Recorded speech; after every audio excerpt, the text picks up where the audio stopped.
अचलपूरमधील ऐतिहासिक फिनले टेक्सटाईल मिलमध्ये पुन्हा एकदा कामगारांचा संघर्ष उफाळला आहे। अनेक महिन्यांपासून थकीत वेतन आणि बोनस न मिळाल्यामुळे संतप्त झालेल्या कामगारांनी थेट मिलच्या उंच चिमणीवर चढून आंदोलन सुरू केले आहे।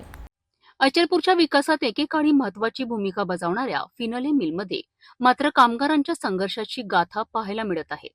गेल्या 3 दिवसांपासून विकेश उघडे आणि मनोज सूर्यवंशी हे 2 कामगार मिलच्या उंच चिमणीवर चढून बसले आहेत। त्यांची एकच मागणी आहे की थकीत वेतन आणि बोनस तात्काळ द्या।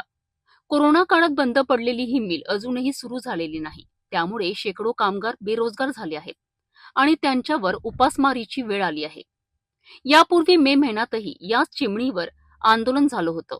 त्यावेळी मिल प्रशासनाने लेखी आश्वासन दिलं होतं की कामगारांचे पैसे दिले जातील, परंतु आजपर्यंत ते आश्वासन पूर्ण झालं नाही। त्यामुळे पुन्हा एकदा कामगारांनी टोकाची भूमिका घेतली आहे। चिमणीवरनं या कामगारांनी शासनाला आणि प्रशासनाला थेट सवाल केला आहे। आम्ही कधीपर्यंत फक्त आश्वासनांवर जगायचं? आणि या आंदोलनाला पाठिंबा देण्यासाठी अनेक कामगार संघटना, सामाजिक कार्यकर्ते आणि स्थानिक नागरिक मोठ्या संख्येने घटनास्थळी जमले आहेत। पोलिसांनी मिल परिसरात कडक बंदोबस्त ठेवला आहे, परंतु कामगारांचा संताप वाढत आहे। जोपर्यंत त्यांच्या मागण्या पूर्ण होत नाहीत तोपर्यंत आंदोलन सुरूच राहील असा निर्धार कामगारांनी केला आहे। मागच्या सव्वा दोन महिन्या अगोदर 27 तारखेला आम्ही चिमणी आंदोलन सुरू केले होते। त्यानंतर 29 तारखेला माननीय आमदार प्रवीण तायडे यांच्या माध्यमातून मध्यस्थी करून आणि मुंबईचे 2 अधिकारी बोलावून याचा तोडगा काढण्यात आला होता। त्यांनी आम्हाला लेखी स्वरूपात दिल्लीवरून लेटर देण्यात आले होते की आम्ही तुम्हाला 2.5 ते 3 महिन्यात तुम्हाला पगार करून देऊ, बोनससुद्धा देऊ आणि जे जे वरून लवकरात आम्ही तुम्हाला ते देऊ।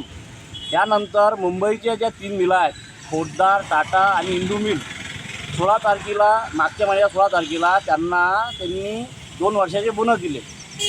आम्ही ह्या विषय घेऊन माननीय आमदार प्रवीण तायडेकडे गेलो आणि आमदार साहेबांकडे आम्ही हा विषय मांडला। आमदार साहेबांना आम्हाला मुंबईला घेऊन गेले। तिथं जे कुमकुम राजू आणि संदीप शर्मा साहेब आहे, ज्यांच्या अंडरमध्ये 10 मिला येतात, तिथं आमदार साहेबांनी तिथून फोन लावला की बा तुम्ही कुठं आहे बा?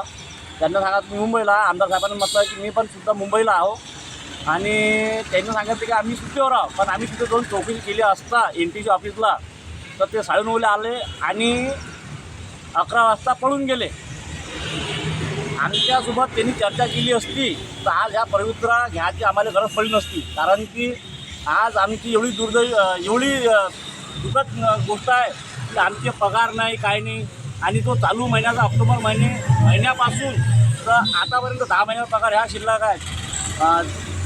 4 वर्षाचा बोनस बाकी आहे, मागील 50% मधला 16 महिन्याचा पगार तो बाकी आहे।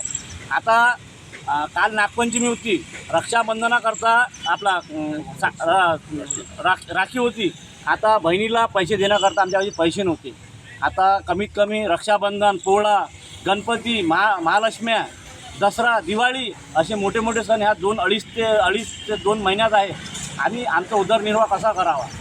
आमची मागणी हेच आहे, जेव्हापर्यंत हे चिमणी आंदोलन सुरू आहे तेव्हापर्यंत आमच्या खात्यामध्ये पहिले बोनस येत नाही आणि 100% पगार जेव्हापर्यंत हे आमच्या खात्यामध्ये टाकत नाही तोपर्यंत हे आंदोलन सुरूच राहणार आहे आणि आम्ही याच्यानंतर तीव्र आंदोलन करू।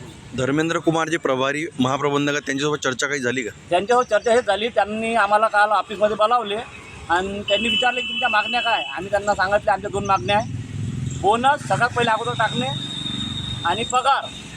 किंवा तुम्ही इथं 70 लाखाचा माल ज्यावेळेस विकला तर तुम्ही इथं आमचा बोनस करायला पाहिजे होता की तुम्ही इथून मुंबईला पैसा देऊन तिथं बोनस केला तुम्ही।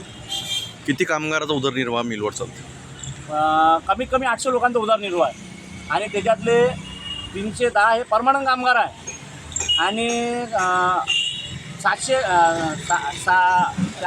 कामगार हे बदली कामगार आहेत, जेणेकरून त्याचे लग्न सुटत आहे। पोरीवाले पोटी देत नाही आहे, ते मानसिकमध्ये चालले। आज कामगार अचलपूरच्या या कामगारांच्या संघर्षांवर शासन काय भूमिका घेणार हे पाहणं महत्त्वाचं ठरेल। बेरोजगारी आणि आर्थिक संकटाचा सामना करणाऱ्या या कामगारांना न्याय कधी मिळणार हा प्रश्न आता संपूर्ण शहराला पडला आहे।